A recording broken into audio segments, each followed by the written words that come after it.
video. Iya, semacam Q&A gitu nggak sih dari teman-teman semua? Oke. Assalamualaikum warahmatullahi wabarakatuh. Bismillahirrahmanirrahim. Innal hamdalillah nahmaduhu wa nasta'inuhu wa nastaghfiruhu wa na'udzu billahi min syururi anfusina wa min sayyiati a'malina. Man yahdihillahu fala mudhillalah wa man yudlilhu fala hadiyalah. Asyhadu an la ilaha illallah wahdahu la syarikalah wa asyhadu anna Muhammadan abduhu wa rasuluh. Amma ba'du. Sahabat Sisma yang dirahmati oleh Allah Subhanahu wa taala. Udah lama nih kita nggak ketemu. Iya, bagi kalian yang belum tahu, kenalin, aku Dayana Dan aku Nindi. Di sini kami akan jawabin pertanyaan kalian di video kami yang sebelumnya. Kami udah milih nih beberapa pertanyaan-pertanyaan bagus dari teman-teman sekalian. Kalian pasti penasaran kan? Oh iya, ngomong-ngomong, tema yang kita angkat pada kali ini adalah Mengaktualisasikan rasa syukur dalam berdoa di bulan Ramadan. Wah, yuk kita mulai. Oke, pertanyaan pertama. Nindi yang akan bacain teman-teman. Pertanyaan pertama ini datang dari Disnat. Menurut kakak, kenapa sih bersyukur itu penting untuk dilakukan? Oke, aku akan jawab ya. Aku kasih tahu kalian, kalau misalnya kita bersyukur, Allah akan mendatangkan kelezatan iman dalam hati kita. Allah Subhanahu wa taala telah berfirman dalam Quran surah Ibrahim ayat 7 yang berbunyi, A'udzu billahi minasyaitonir rajim. Bismillahirrahmanirrahim. Wa idz ta'adzana rabbukum la in syakartum la azidannakum wa la in kafartum inna azabi lasyadid. Yang artinya, ingatlah ketika Tuhan memaklumkan, sesungguhnya jika kamu bersyukur, niscaya aku akan menambah nikmatmu. Tetapi jika engkau mengingkari nikmatku, sesungguhnya azabku benar-benar sangat keras. Nah, Allah saja sudah memperingatkan kita loh di firman-Nya, mulai sekarang kalian harus belajar untuk bersyukur ya. Ketika bersyukur, kita akan menyadari bahwa semua nikmat yang datang dari Allah kepada kita sangatlah melimpah ruah. Mulai dari yang kecil hingga yang besar, mulai dari yang tidak dapat kita lihat hingga dapat kita lihat dan rasakan. Masya Allah, jawaban yang luar biasa sekali dari Dayana. Aku jadi masih penasaran nih, lebih dalam gimana sih rasa syukur itu. Terus ini ada nih pertanyaan yang mewakili banget dari rasa penasaranku. Ini pertanyaan dari @razeskal. Aku pengen banget bisa istiqomah buat bersyukur. Gimana sih caranya bersyukur dalam kehidupan sehari-hari? Oke teman-teman, ini pertanyaan bagus banget. Aku kasih tahu ya rahasianya. Menurut Syekh Abdul Qadir Al-Jalani, beliau menjelaskan 3 cara untuk bersyukur dalam kehidupan sehari-hari. Yang pertama, bersyukur secara lisan. Bersyukur secara lisan adalah mengucapkan dalam bentuk apresiasi, pujian. Misalnya dengan mengucapkan tahlil, tasbih, tahmid, dan lain sebagainya. Yang kedua, bersyukur dengan hati. Apa sih yang dimaksud bersyukur dengan hati? Bersyukur dengan hati adalah keyakinan yang kuat, teguh, dan kokoh bahwa semua yang terjadi adalah karena Allah Subhanahu wa taala. Nah, yang ketiga adalah bersyukur dengan anggota badan. Bersyukur dengan anggota badan adalah menggunakan dan menggerakkannya sesuai dengan ketentuan Allah Subhanahu wa taala dan bukan selainnya.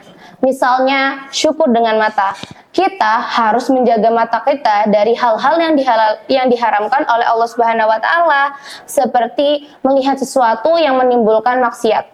Kita harus menggunakan mata kita untuk melihat hal-hal yang dihalalkan oleh Allah Subhanahu wa taala, seperti membaca Al-Qur'an dan menuntut ilmu. Wah, Masya Allah.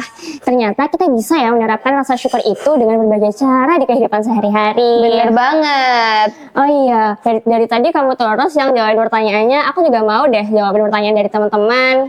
Oke. Untuk pertanyaan selanjutnya, biar Nindi aja yang jawab, deal? Deal. Ini ada pertanyaan yang menurut aku sangat-sangat bagus, guys. Nah, ini dari @rafida Aza. Aku bingung, kenapa sih umat Islam dianjurkan banyak berdoa padahal takdir sudah ditentukan?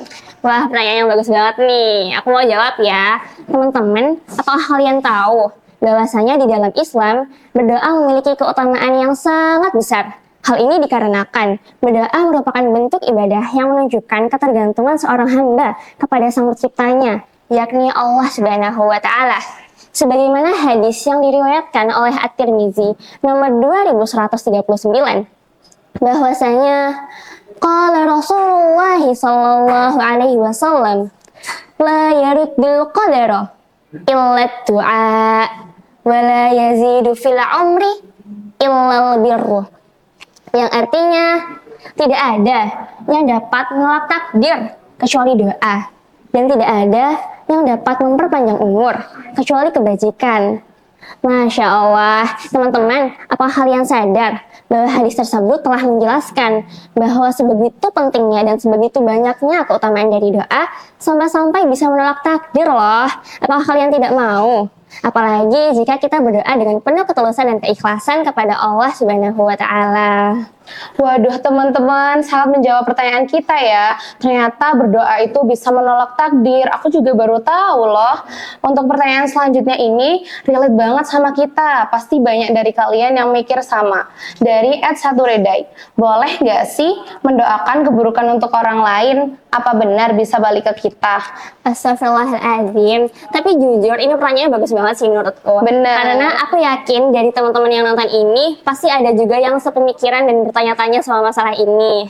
Aku izin jawab ya. Teman-teman tahu nggak sih kalau Rasulullah SAW pernah bersabda bahwasanya tidaklah seorang muslim mendoakan saudaranya tanpa sepengetahuannya, melainkan malaikat akan berkata, dan untukmu juga seperti itu. Hadis riwayat Muslim. Teman-teman semua, hadis tersebut sebenarnya telah menjelaskan bahwasanya berdoa tidak hanya memberi manfaat bagi orang yang didoakan, melainkan juga dapat mendatangkan keberkahan bagi si pengirim doa itu sendiri. Jadi, daripada mendoakan yang keburukan kepada orang lain yang tidak memberikan manfaat dan bisa saja hanya mendatangkan mudarat bagi yang didoakan, bahkan untuk diri kita sendiri, apakah kalian tidak mau untuk didatangkan keberkahan dengan mendoakan kebaikan untuk orang lain? Selain bermanfaat bagi diri sendiri, ternyata doa juga dapat memberikan keutamaan loh apabila dipanjatkan untuk orang lain.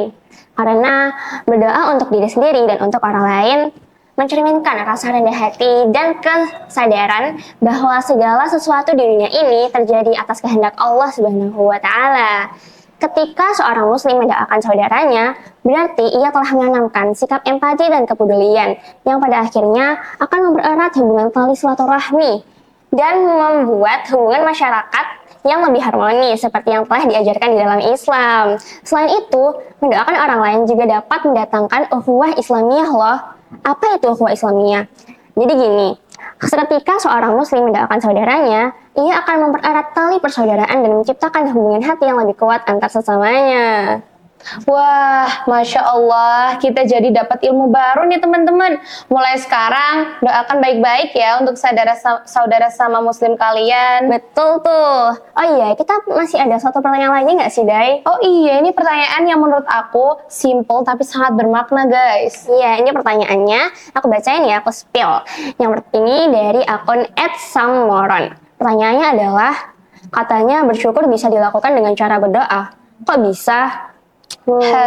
Aku nggak sabar banget jawabnya. Menurut aku, bersyukur dan berdoa adalah dua hal yang penting bagi kehidupan manusia. Bersyukur berarti menghargai segala sesuatu yang datang dari Allah Subhanahu wa Ta'ala. Bersyukur adalah kunci kebahagiaan. Saat kita bersyukur, kita akan pasrah menerima semuanya yang berikan kepada kita. Hal ini akan menyebabkan hati kita menjadi lebih tenang dan damai, sehingga kita dapat menjalani hidup kita dengan lebih baik lagi. Kita tidak perlu dengan berdoa, karena justru berdoa menunjukkan bahwa kita mengakui bahwa kita membutuhkan perlindungan dan pertolongan dari Allah Subhanahu wa Ta'ala.